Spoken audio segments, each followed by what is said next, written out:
Halo, selamat malam teman-teman semua. Perkenalkan saya Desi. Di kesempatan ini saya akan menjelaskan terkait dengan seleksi beasiswa LPDP dan bagaimana tahapannya.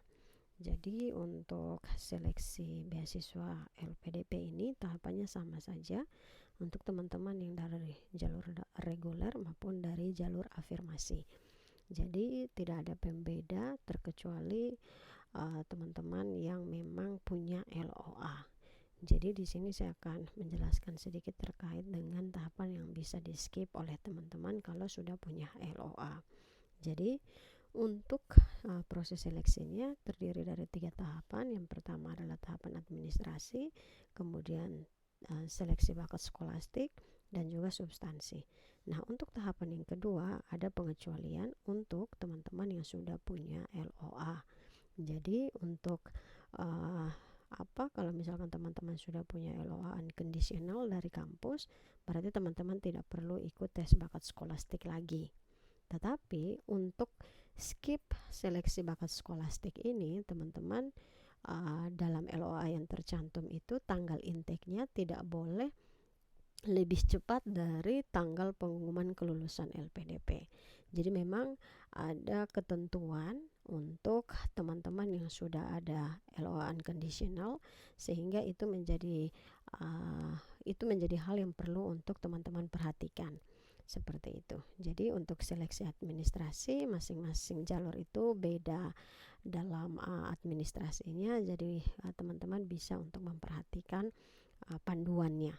Kemudian untuk tahapan yang berikut adalah tes bakat skolastik. Jadi untuk bakat skolastik ini di teman-teman yang belum ada LOA unconditional harus melewati tahapan tes bakat skolastik.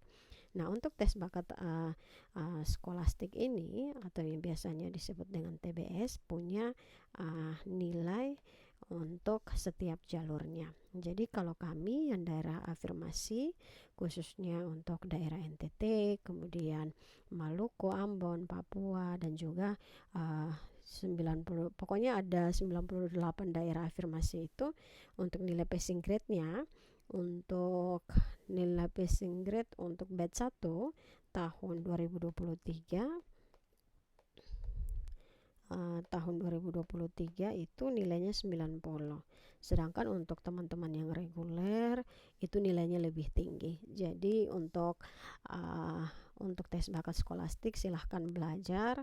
Teman-teman ada materi yang perlu teman-teman siapkan, entah itu kualitatif, kuantitatif, verbal, dan juga ada seperti tes CPNS lah, seperti itu. Tetapi kalau menurut pandangan saya untuk seleksi bakat skolastik yang LPDP ini, soal-soalnya itu lebih mengerikan dibandingkan tes CPNS, karena saya punya 2 kali pengalaman untuk tes CPNS dosen, tetapi soalnya tidak semengerikan yang kemarin saya seleksi bakat skolastik untuk LPDP. Jadi memang harus belajar untuk tahapan yang kedua ini, yaitu seleksi bakat skolastik. Kemudian yang terakhir adalah seleksi substansi atau yang biasanya disebut dengan wawancara. Nah, untuk wawancara ini biasanya yang diwawancarakan adalah uh, terkait dengan esai, kemudian CV kita, kemudian juga ada kelemahan kita, kekurangan, dan itu kan untuk kelemahan kekurangan, kemudian pengalaman yang membanggakan seperti itu nanti ada kolom tersendiri untuk teman-teman input saat seleksi administrasi. Jadi nanti semua yang teman-teman input itu akan diujikan pada saat seleksi substansi, seperti itu. Nah, saya kembali lagi membahas soal tahapan tes bakat skolastik yang bisa untuk teman-teman skip kalau misalkan teman-teman sudah ada LOA.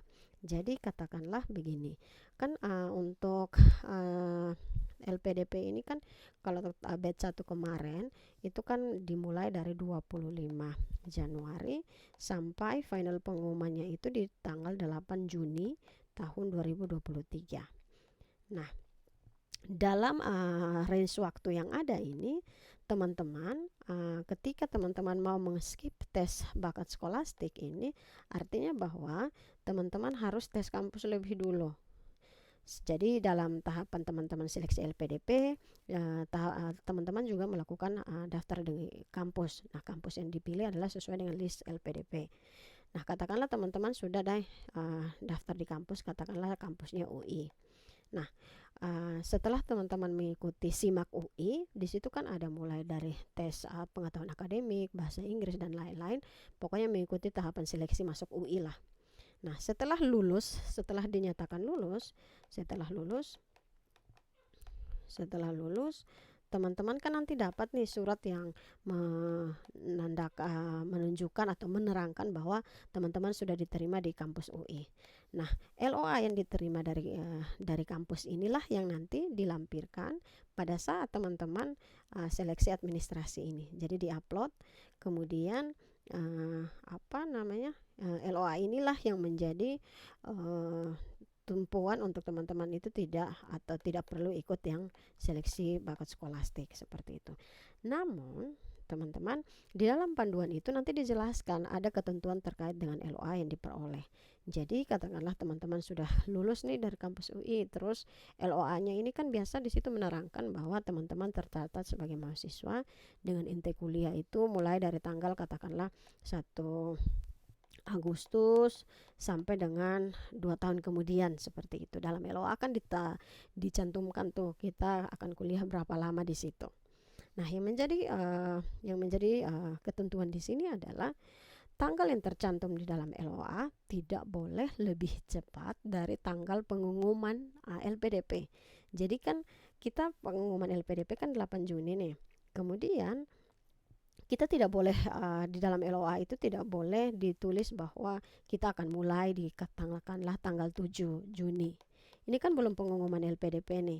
Jadi tidak bisa dipakai untuk mendaftar seleksi, tidak bisa untuk dipergunakan untuk melewati tahapan seleksi bakat skolastik atau untuk men-skip tes bakat skolastik ini.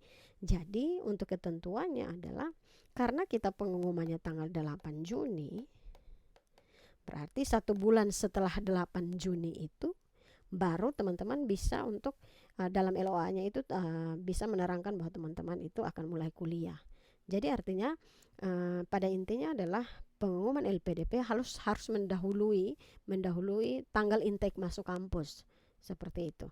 Jadi ini kan dalam ketentuannya dijelaskan seperti ini.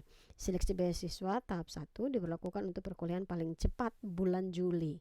Artinya bahwa 1 bulan setelah pengumuman itu.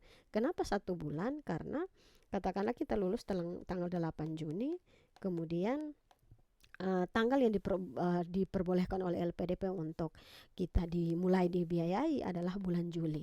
Ada 1 bulan. Nah, dalam 1 bulan ini ada begitu banyak tahapan yang perlu teman-teman lewati untuk dinyatakan secara sah 100% sebagai awardee LPDP. Karena setelah kita dinyatakan lulus, kita masih calon penerima beasiswa, belum awardee. Seperti itu. Jadi dalam tahapan 1 bulan ini, dari Juni ke Juli ini, ada banyak tahapan yang perlu teman-teman lewati. Misalkan nih teman-teman harus ikut kegiatan persiapan keberangkatan, menandatangani surat keputusan, surat pernyataan seperti itu, kemudian mendapatkan letter of guarantee. Jadi tahapan-tahapan ini memakan waktu. Nah, setiap tahapan ini bisa memakan waktu 3 sampai 10 hari seperti itu. Jadi memang 3 sampai 10 hari per tahapan. Jadi karena banyak antrian sehingga memang 1 bulan itu adalah waktu yang paling cepat sekali untuk teman-teman dinyatakan secara sah, untuk dinyatakan secara 100% bahwa teman-teman ini sudah menjadi awardee LPDP. Jadi kita sudah dinyatakan lulus nih, masih calon, statusnya kita itu masih calon, belum awardee. Setelah kita lewati tahapan ini PKSP untuk dapat LOG ini, setelah dapat LOG baru kita dinyatakan sebagai penerima beasiswa LPDP, seperti itu. Jadi memang katakanlah ini teman-teman sudah dapat LOA, kemudian teman-teman sudah dapat LOA sepanjang teman-teman ikut seleksi administrasi LPDP kan. Nah, di dalam LOA itu tertanggal bahwa teman-teman akan mulai kuliah tanggal katakanlah mulai Februari lah untuk ke semester genap. Teman-teman lapor ke pihak program studi bahwa teman-teman harus menunda perkuliahan itu satu semester untuk mengikuti seleksi LPDP. Itu bisa. Jadi hubungi ke pihak kampus untuk ditunda atau di defer satu semester supaya teman-teman bisa pakai LOA-nya untuk di-upload saat proses seleksi administrasi itu, seperti itu. Jadi LOA ini di-upload bersamaan saat administrasi, sehingga teman-teman bisa skip seleksi bakat skolastik, seperti itu.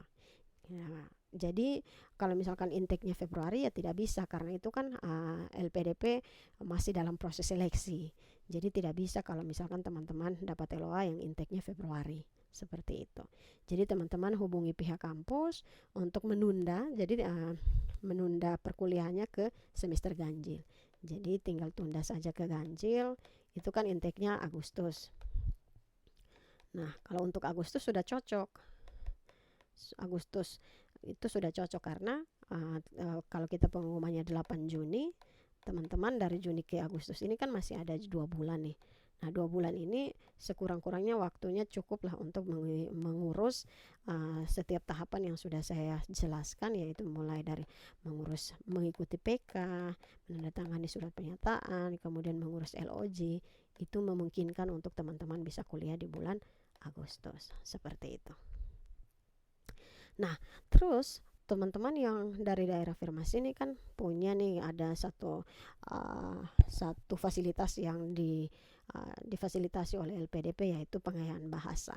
Jadi katakanlah setelah kita lulus beasiswa LPDP, kita sudah diterima, kita bisa untuk memilih mulai kuliah dulu atau pengayaan bahasa dulu.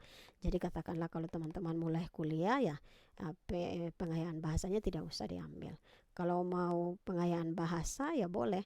Jadi teman-teman nanti dapatkan fasilitas pengayaan bahasa itu, teman-teman dibiayai untuk tiket keberangkatan, nanti di sana juga dikasih uang living allowance-nya atau uang bulanan, kemudian